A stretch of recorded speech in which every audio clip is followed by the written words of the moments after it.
کہنے کو تو بادشاہ انصاف پسند اور عوام کے دکھ سکھ کو سمجھنے والا تھا، مگر جسمانی طور پر ایک ٹانگ سے لنگڑا اور ایک آنکھ سے کانا تھا۔ ایک دن بادشاہ نے مصوروں کو اپنی تصویر بنوانے کے لیے بلا لیا، اور وہ بھی اس شرط پر کہ تصویر میں اس کے یہ عیب نہ دکھائی دیں۔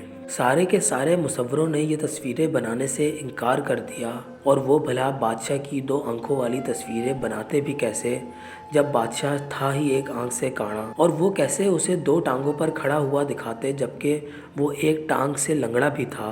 لیکن اس اجتماعی انکار میں ایک مصور نے کہا، بادشاہ سلامت، میں بناؤں گا آپ کی تصویر۔ اور جب تصویر تیار ہوئی تو وہ اپنی خوبصورتی میں ایک مثال اور شاہکار تھی۔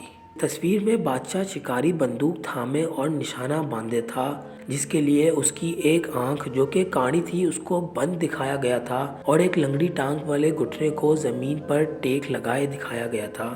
اور اس طرح بڑی آسانی سے ہی بادشاہ کی بے عیب تصویر تیار ہو گئی تھی۔ کیوں نہ ہم بھی اسی طرح دوسروں کی بے عیب تصویر بنا لیا کریں، خواہ ان کے عیب کتنے ہی واضح نظر آ رہے ہوں، اور کیوں نہ جب لوگوں کی تصویر دوسروں کے سامنے پیش کیا کریں ان کے عیبوں کی پردہ پوشی کر لیا کریں۔ آخر کوئی شخص بھی تو عیبوں سے خالی نہیں ہوتا۔